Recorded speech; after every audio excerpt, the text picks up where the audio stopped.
I have planted in my life a little over 40,000 trees, and I have buried two of the men who taught me how. I tell you the number not to be admired for it. 40,000 is nothing against a hillside. I tell you because numbers were the whole of the war on Saul's Reach, and the only weapon we ever raised against the people who came to rule us was a number stamped into a strip of soft metal and wired to a sapling no thicker than my thumb. You would not call it a war if you saw it. No one fired on the terraces. The Sethric conquered did not need to fire. They had learned across more conquered worlds than I could count that a fleet of guns is a crude and expensive thing, and that a beaten people will do the work of dying on their own if you are only patient and exact about it. So they did not burn Anvar. They had already burned it in the 3 weeks of the landing the year I was a boy. After that, they did not burn anything. They sat above us in their gray ships and they counted. The man who counted us was not a soldier. I want that understood from the first, because it shaped everything that came after. The conquered governed its conquered worlds through an office they called, in our tongue, the Duration Office, and the officers of that office were called auditors, and the auditor set over Saul's Reach was a tall, slow-moving Sethric named Oresa Sen. I would come to know her face better than I knew some of my own kins. It was a long face, gray as wet ash, with a high bone ridge where a man would have brows and eyes set wide and low and the color of old brass. The Sethric live a long time. I did not understand when I was young just how long or what that length does to a mind. I would learn that too. An auditor's task was simple to say and terrible to do. The conquered had found, over centuries of conquest, that every defeated population breaks. Not all at once and not by the same road, but it breaks, the will goes out of it. The children stop being born, the fields go untended, the people sit down in the ruins and wait to be finished. The auditors had reduced this to a science. They would land on a beaten world, measure it, the food stores, the birth rolls, the state of the roads, the way a man held his shoulders at a checkpoint, and from those measures they would forecast the season the world would break. Then they would withdraw. They would take their ships up to a high orbit and they would wait for the date their model had given them, and on or near that date the world below would die without a shot, and the conquered would move in clean and unbloodied and take the cleared ground. It was, I came to understand, the cheapest empire ever built. They did not have to win. They only had to predict, and they were very seldom wrong. The forecast for Saul's Reach in the first audit, the one taken when I was 9, was 31 years. I did not learn the figure until much later, of course. But 31 years was the number Oresa Sen wrote against our world in her first season here, and by the cold arithmetic of her office that number meant we were already a dead thing, only slow about it. My father did not know the number either. What my father knew was trees. He had been before the landing, a soil engineer for the colonial authority, one of the men charged with turning the thin volcanic dirt of Saul's Reach into ground that could hold a city. That work ended with the city. After the landing there was no colonial authority, no payroll, no permits, nothing but the survivors strung out along the river under the broken towers of Anvar, eating the stores while the stores lasted, and not thinking past the next winter. My father thought past it. He was a quiet man, not given to speeches, and the only speech I ever heard him give was made to me with a spade in his hand on the south slope above the dead city, the spring I turned 10. "This hill faced the blast," he said. "Nothing on it now, look at it." I looked. It was gray scree and ash and the black sticks of the old plantation that the heat had killed. "A hill like this wants 200 years to come back on its own," he said. "Wind brings a seed catches, dies, rots, makes a thumb of soil, another seed catches. 200 years, maybe more, before there's a wood here again." He drove the spade in. "Or a man can do it in 80 if he's not a fool about it. I'll not see the wood, you'll not see all of it, that's no reason to stand here." He planted the first row that spring. 40 whips of mountain ash and silver pine carried up from a sheltered draw the blast had missed. And because he was an engineer and could not help himself, he tagged them. He cut strips from a sheet of soft aluminium salvage, and with a set of letter punches and a small hammer he stamped each strip, and he wired the strip to the stem of each tree just above the root collar. On the tag he stamped the day he had set it in the ground, and below that the day the tree would be grown, full timber, full canopy, ready, in his word, for harvest. For the ash that was 60 years on. For the slow pine it was 140. Why mark the day it's grown, I asked him, if you'll be dead before any of them? He looked at me for a while. So the man who comes after knows it was meant, he said. A tree that fell from the sky is luck. A tree with a date on it is a promise. I want whoever stands here in 100 years to know somebody stood here first and meant it for him. I did not understand it then. I was 10 and I wanted to understand the part where I would not be there. He let me hammer the tags flat. That was my job those first years. I would hold the stamped strip against a smooth stone we kept at the head of each row, and I would beat it flat with the small hammer so the wire would sit clean and not catch the bark as the stem swelled. The stone took the sound.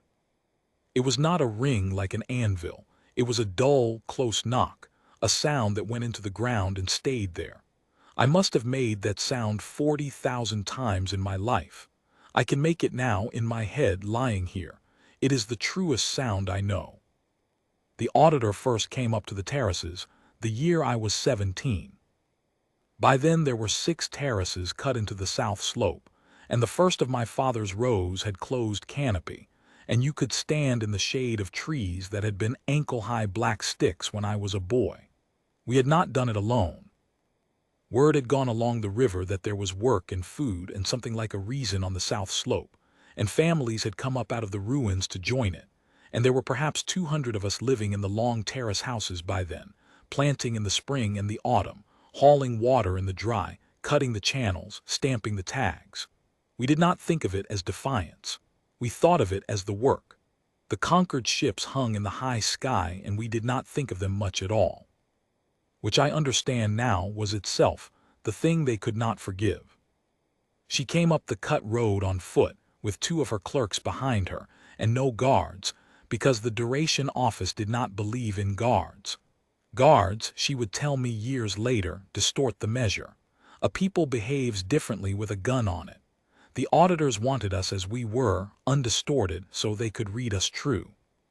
She wore a long gray coat against the wind, and she carried a slate, and she stopped at the head of the first terrace and stood looking down the rows for a long time without speaking, and her brass eyes moved along the trees the way a man's eyes move down a column of figures. My father went to meet her. I went with him because I was 17 and afraid and would not be left. "You are tending the slope," she said. Her voice in our tongue was careful and slow, each word set down like a stone. The forecast did not allow for this. "What forecast?" my father said. She did not answer that. She looked past him at the nearest tree, one of the first ash, grown now to twice my height, and she reached out and turned the tag at its collar with one long gray finger so she could read it. I watched her read it. I watched her read the planting date, and then the date below it, and I watched something move in that long gray face, very slight, the way the surface of deep water moves when something turns over far down. "This says the tree is finished in the 61st year," she said. "Grown," my father said, "finished your word. You will not be alive in the 61st year." "No." "Then for whom is the date?" My father took the spade off his shoulder and set its blade in the ground and leaned on it, which was how he stood when he meant to say something he had thought about. "For whoever's standing where you are," he said, "in the 61st year.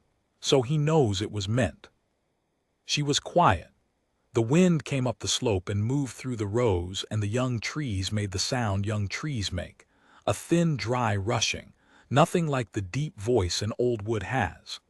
The clerks behind her stood with their own slates and did not write anything down, because there was no column on their forms for what was in front of them. "You understand your situation," she said at last, and now she spoke to my father as one speaks to a man one means to be fair to. "I will be plain because plainness is my office. Saul's reach was measured. Worlds in your condition do not recover. The stores fail, the will fails, the births fail, and the world ends without our hand in it. We have seen it 1,000 times across 1,000 worlds. The model is exact. I have given this world a number. I came up the hill today to revise it because tending a slope is an anomaly and anomalies must be entered. She looked at the tree again, at the tag. But it changes nothing. A wood that is finished in 60 years is no use to a people that ends in 30. You are planting shade for the dead. Maybe, my father said, we'll plant it anyway. I have turned that exchange over for 60 years, and I think it was there, on the first terrace, that the war began, though neither of them raised a voice, and no one watching would have called it more than 2 men and a tree. She revised the number that day. I learned this much later. She took the work on the slope as a sign of unusual cohesion and added 8 years to the forecast for Sol's Reach.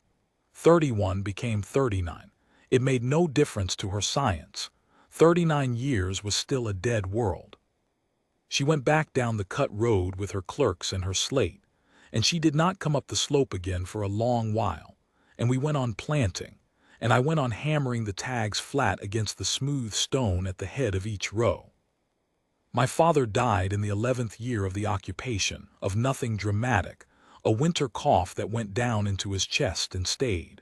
He was not old. He had planted, by the count we kept in the terrace ledger, a little under 9,000 trees.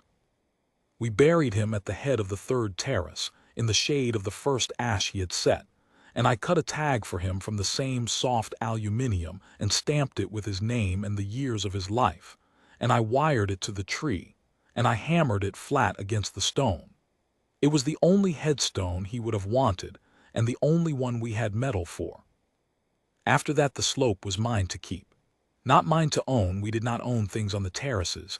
There was no authority to grant ownership and no use for it, but mine to keep, the way you keep a watch, the way you keep a promise. I was 28. I had a wife by then, a woman named Sella who had come up from the river with her people when she was a girl and who could read soil with her hands better than I could with a glass, and we had the first of our children, and the work went on. Spring planting, autumn planting, the channels, the water, the tags. The wood grew. It is a strange thing to watch a wood grow over the years of your own life. You do not see it move.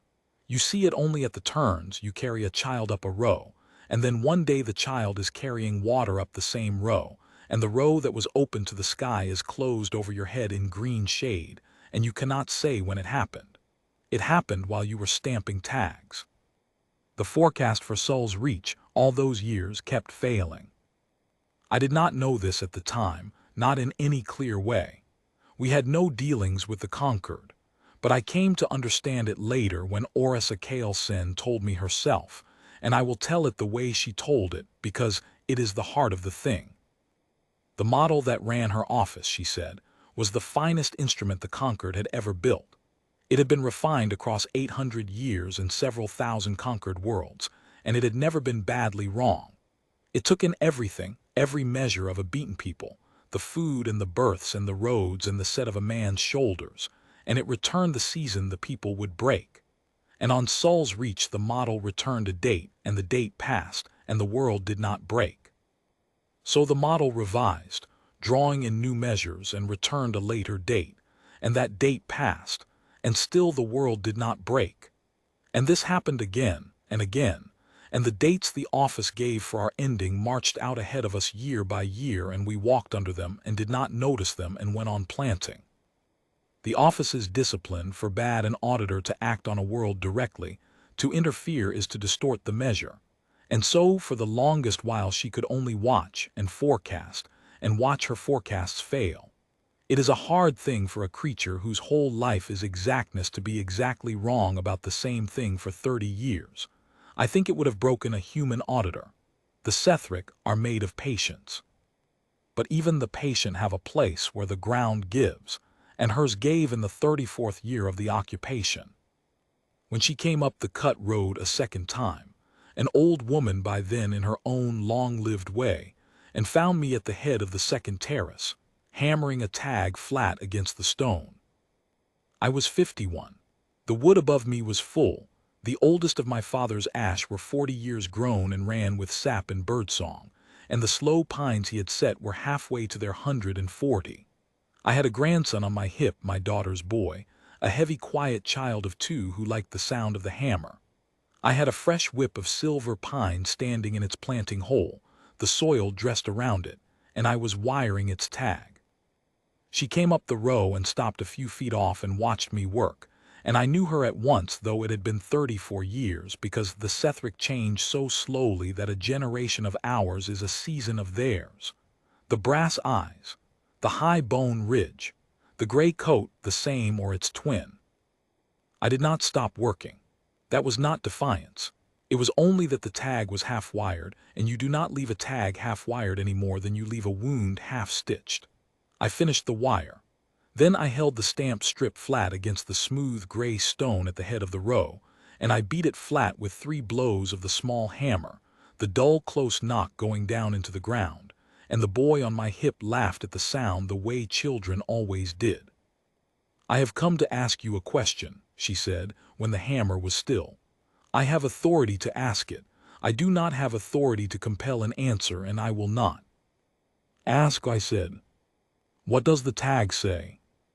I unwound the wire enough to turn the strip so she could read it. She bent and read the planting date, that season, that year, and below it the date the tree would be grown. 200 years, she said. She straightened. She looked at me, and then she looked up the slope at the whole of the wood, terrace above terrace, 40 years of it standing green against the ash hill, and then down at the city at Anvar, still broken, still pale and roofless under the bright sky, the river running through it the color of pewter. 200 years for a pine of this kind to reach the size you have marked. You are 51 years of age. Your people's natural span is perhaps 80.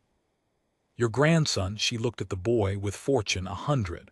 No one now living of your line or any line on this slope will stand under this tree grown. You know this. You have always known this. Your father knew it. And yet you have marked it.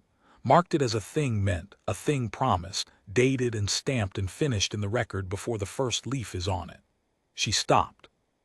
I have heard the Sethric described as cold, and it is the wrong word. The right word is exact, and the exact can be moved, only it costs them more. I do not understand it, she said, and the saying of it cost her. I have measured this slope for 34 years, and I do not understand it. And because I do not understand it, I cannot measure it. And because I cannot measure it, my office has failed on this world, alone of all the worlds I have held. So I have broken my discipline and come up the hill to ask you plainly, as one keeper of records to another, for whom is the date? I have thought about what I said to her more than about anything else I have done in my life, and I am not sure even now that I said it well. I was a forester, not a speaker, but I will give it to you as near as I can. You forecast the day we break, I said. That's your trade. I understand it now. Somebody told me years back what your office does. You measure a beaten people and you find the season they'll lie down, and then you wait on it. And you're not wrong about most. You weren't wrong about us by your own measure. By your measure, we should have been finished 30 years ago. I set my hand on the new pine, on the cool of its bark. Here's the thing your measure can't take, and I don't say it to be clever, it's just the truth of how a man like me is made. You measure what we'll do inside our own lives. But a man like my father, a man like me, we don't live inside our own lives. Not all the way. Part of us lives in a year we'll never see. He planted shade he'd never sit in. I plant timber I'll never cut. The boy here'll plant for a year his grandchildren'll meet, and he won't. We're none of us building for ourselves. We never were. So your number, the day we break, it's a true number for a people that lives inside its own life. We don't. There's no season we lie down in, because we already spent our own lives, every one of us, on a year that's past where we'll be. You can't forecast the end of a thing that already gave its own end away. I hammered the tag then, a fourth time it didn't need, just for the sound, and the boy laughed again. You can't outweight us, I said. That's the long and the short of it. You sit up there and you're patient, and you reckon a beaten people can't outweight a conquered that lives 1,000 years. But we're not waiting. Waiting's a thing you do inside your own life. We've already given ours away to 100 years on. There's nothing of us left for you to wait out." She did not answer for a long time. The wind came up the slope and went through the wood, and the wood spoke with the deep voice it had grown into over 40 years. And somewhere down a row, a woman was singing to keep the planting rhythm, and the boy on my hip had fallen asleep against my chest with his fist closed in my collar. The auditor looked at the wood and at the dead city below it, and I watched her doing the arithmetic of it, the great patient arithmetic of her kind, and I watched the arithmetic fail her, and I watched her let it fail. "My office," she said at last slowly, "rules through a single instrument, the forecast of the break. It is the cheapest instrument an empire ever made and the most exact, and it has held 1,000 worlds without a shot fired after the landing, because every people lives inside its own life, and every life can be measured to its end." She turned the brass eyes on me. "You are telling me that you do not live inside your own life? That you have, all of you, spent your lives forward onto years past your own reach, and so there is no end of you to forecast, because you have already conceded the end and gone on past it." She said it the way a man reads back a sum to be sure he has it. "If that is true, then my instrument does not function here, not because your people are strong, because the thing it measures is not in you. I have been measuring for the day you would lie down, and you wrote off the day you would lie down 200 years before I arrived. Your father did, with a hammer and a strip of metal, and you have been doing it every season since." She was quiet. "I have held 41 worlds. I have never seen this. I do not think the conquered has a word for it." "We've a word for it," I said. "We call it planting a tree." She came up the slope a third time, and a fourth over the years that followed. Not as an auditor now, there was nothing left to audit, but as something I have no better word for than a witness. The conquered did not withdraw from Soul's reach in triumph, and it did not stay in occupation. It simply slowly let go, the way a hand lets go of a thing it has found it cannot grip. The ships in the high sky thinned, and then one season were gone. There was no treaty. There was no surrender on either side. There was only an empire built on a single instrument finding a world where the instrument read nothing, and an empire of that kind cannot stay where it cannot measure, any more than a man can keep his footing on ground that gives no purchase. They went to find worlds they could forecast. We were not worth the cost of any other kind of war, and they did not have any other kind. That was the whole of our victory, and it was won by men who never raised anything heavier than a planting spade. Orisa Kaelsen did not go with the ships. I do not fully know why, and when I asked her once she gave me an answer I have never been able to take all the way to the bottom of. She said, "An auditor's life is the measuring of ends. I have found a place with no end in it to measure. I would like to see what a life is that is spent that way." She took a house in the lower terraces. The Sethric lived so long that to her our generations were seasons, and so she was able to do the one thing no human keeper of the slope could ever do. She was able to stay and watch across the whole length of the promise. She watched my children grow and plant, and my grandchildren grow and plant. She watched me grow old. I am very old now. I have outlived Sella by 9 years and most of my friends by more, and I keep to the upper terrace house, and they bring me up the slope in a chair when the weather is fine, to sit under the oldest ash, my father's first row, where his name tag has long since been swallowed by the swelling trunk so that the metal is sunk an inch into the living wood, and only the bottom edge of it shows, like a coin pressed into bread. She came up to sit with me last spring under that tree. She is old now too in her own slow measure, the brass of her eyes gone pale, and she moves more slowly even than I remember, and we are 2 old keepers of records at the top of a hill, which is the strangest kinship a life ever handed me. We did not say much. We have said most of it. But there was a thing she wanted to show me, and she had it brought up the slope and set in my hands, and when I felt the cold weight of it I knew it before I looked. It was a tag, one of my father's from the first season. I knew the stamp of his letter punches, the slightly high T he never could keep level. It had come off one of the slow pines, the great ones now 140 years in the ground and full timber at last. The very trees he had marked grown, though he was 40 years dead before the first of them reached it. A storm had taken the crown out of one in the winter, and the men working the deadfall had found the tag where the wire had finally given after 140 years, and they had brought it to her because everyone on the slope knows the old auditor keeps the records. The planting date my father stamped, and the date below it. The date the tree was grown. Last autumn, the autumn just passed. He had stamped with a hammer on a strip of salvage metal, the season 140 years on the world, and the season had come, and the tree had stood grown on the very turn of it, finished in his word, and a man who had never seen it cut had been right to the year. He was exact, she said.